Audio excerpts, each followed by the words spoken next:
मतलब जो इंजन में एयर फ्यूल का मिक्सचर होता है ना, इग्निशन से पहले पूरा निचोड़ कर रखेगा इंजन। अपनी कार को वैसे भी 120 के ऊपर घोड़ा बनाकर नहीं दौड़ाना चाह रहे हो, उसके नीचे ही रहना चाह रहे हो, ये इंजन आपके लिए काफी अच्छा है। 13:1 कंप्रेशन रेशो की वजह से एक एक सीसी से पूरी पावर निचोड़ेगा भाई ये इंजन। नमस्कार जय हिंद दोस्तों, welcome back to the channel. कैसे हैं आप सब? तो टाटा सिएरा का जो 1.5 लीटर का नेचुरल एस्पिरेटेड इंजन है, इंटरनेट पे ऑलरेडी इसके बारे में बहुत ज्यादा डिबेट चल रहा है और इसकी जो रेपुटेशन है थोड़ी सी डाउन होने लगी है, बिकॉज पीपल आर कंपेयरिंग कि इसमें जो पावर मिल रही है that is really low. In fact ऐसी भी अफवाहें फैलाई जा रही हैं कि as compare to other engine, Creta या फिर ग्रैंड विटारा, मारुति हंडई के इंजन हो गए, उनके मुकाबले में टाटा मोटर्स का ये इंजन सही नहीं है। हो सकता है ये माइलेज भी कम दे आपको। तो आज मैं वीडियो बना रहा हूं क्योंकि मैं आपको रियलिटी बताना चाहता हूं। आई थॉट कि टाटा मोटर्स की इंजन की रेपुटेशन को मैं बचाना चाहूंगा, बिकॉज इसके ऊपर जो मैंने रिसेंटली कल रात को चेक्स करे हैं और जो मैंने समझा इस इंजन के बारे में और जो लोग गलत समझ रहे हैं, तो ये सारी गलत फहमियों को मैं खत्म करना चाहूंगा। तो चलिए फटाफट से वीडियो को स्टार्ट करते हैं। ये सिएरा की सीरीज की मेरी 3rd या 4th वीडियो है।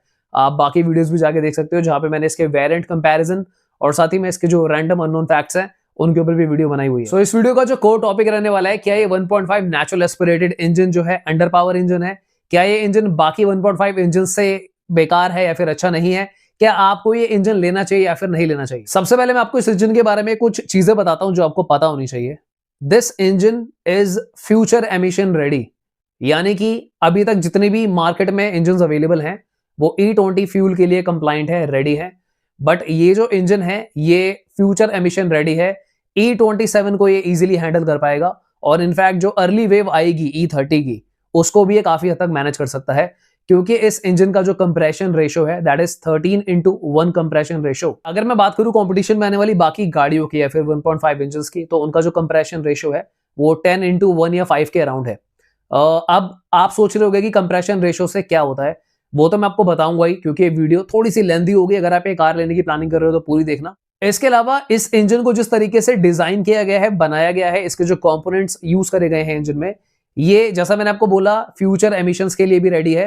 तो ये कहीं ना कहीं वैल्यू फॉर मनी फैक्टर शुरुआत से ही बनता है। ये इंजन जनरेट करता है 106 PS, जो कि अराउंड 102-3 bhp के आसपास जाता है। तो अगर आप प्रैक्टिकली देखो तो ये 145 न्यूटन मीटर टॉर्क जनरेट करता है, जो कि लोगों को कम लग रहा है, पर लोगों ने रियलाइज ये नहीं करा है कि ये 2100 RPM पे जनरेट कर रहा है ये टॉर्क। और अगर आप कंपटीशन में आने वाली बाकी कार्स को कंपेयर करोगे तो वो 4000-4500 की रेंज में इतना टॉर्क जनरेट कर रहे हैं। अब इसका क्या मतलब है ये भी मैं आपको बताऊंगा। उससे पहले मैं आपको बताऊं, यहाँ पे एक छोटा सा ट्विस्ट है। ये जो इंजन है ना, ये इंजन बनकर आ रहा है सनंद 1 फैक्ट्री से, एंड टाटा ने जो फोर्ड से एक्वायर करी थी सनंद 2 फैक्ट्री, वहां पर सिएरा की मैन्युफैक्चरिंग हो रही है। आज ही मैं एक टाटा के एम्प्लॉय का इंटरव्यू देख रहा था, काफी सीनियर पोस्ट पे है वो।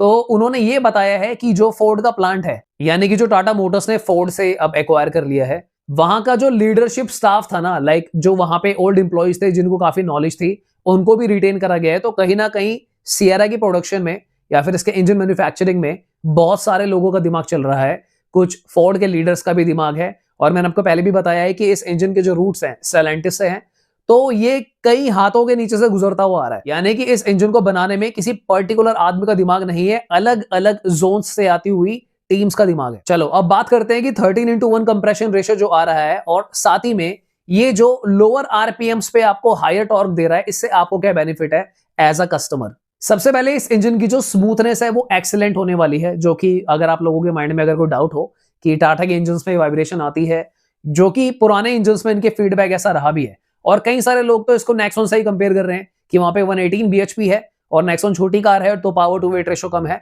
बट अगेन जैसा मैंने आपको बोला, जो कंप्रेशन रेशो है और वर्सेस जो लोअर आरपीएम पे हायर टॉर्क जनरेट कर रहा है, तो उससे क्या होगा मैं आपको जनरली बताऊं कि शहर में जब आप इस कार को चलाते हो ना, तो ये 60 पर इतने आराम से जाएगी आपको पता भी नहीं चलेगा। यानी कि जो कार 4000 आरपीएम पे उतनी पावर जनरेट करेगी हाईएस्ट गियर पे, यहां पर आप लोअर गियर्स पे ही इसको जनरेट कर पाओगे।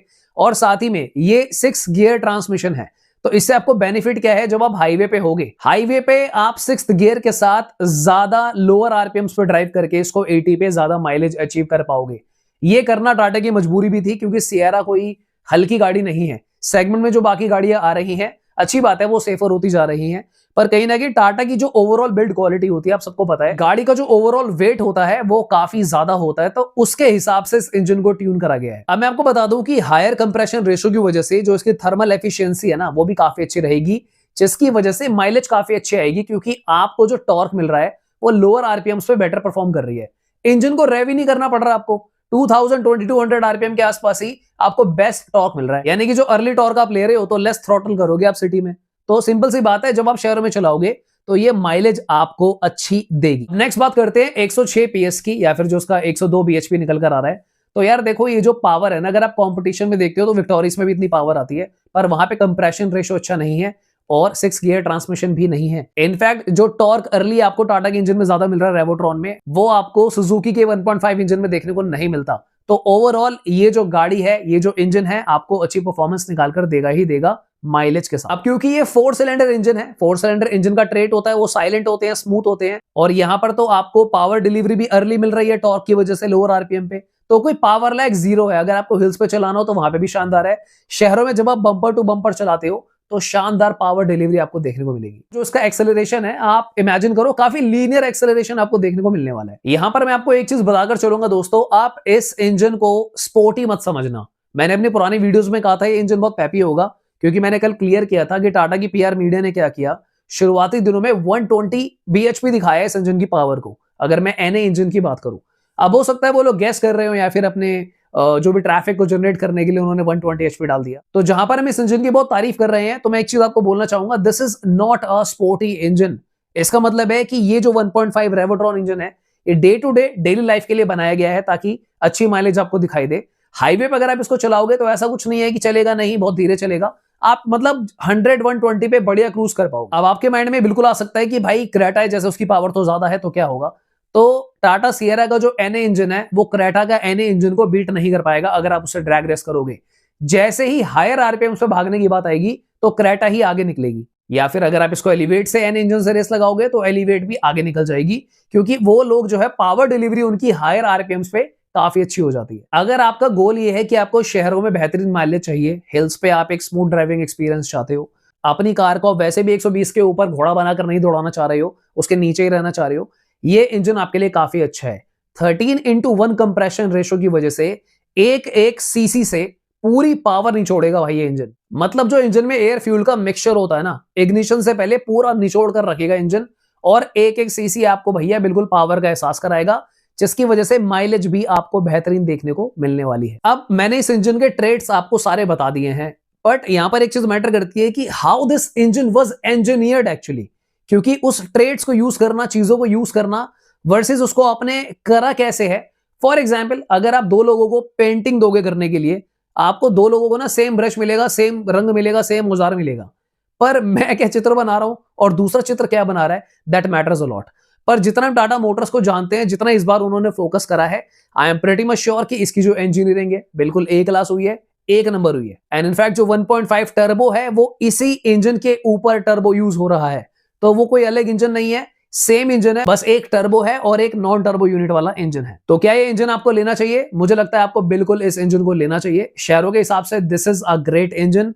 अगर आप एक ड्राइव एंथुसियास्ट हो और आप अपनी कार को भगाने दौड़ाने वाला एक्सपीरियंस चाहते हो, आप अपनी कार से 3XO type power delivery expect करना चाहते हो, या फिर आप चाहते हो कि भाई वो स्कोडा काइलैक की तरह आपको एक वाइब दे, then this NA engine is not for you. Tata Sierra का टर्बो खरीदिए, वहां पर आपको ज्यादा बेनिफिट होगा। मुझे ऐसा लगता है कि टाटा मोटर्स ने इस बार क्या अचीव करने की कोशिश करी है, जैसे मारुति जाने जाती है अपनी माइलेज के लिए, तो यहां पर टाटा मोटर्स ने कुछ उसी तरीके के इफेक्ट को अचीव करने के लिए, जहां पर पावर की डिलीवरी कम ना लगे और माइलेज भी ज्यादा आ जाए, तो इसीलिए कंप्रेशन रेशियो इस बार ज्यादा रखा है और लोअर आरपीएम्स पे बेटर डिलीवरी आपको दी है।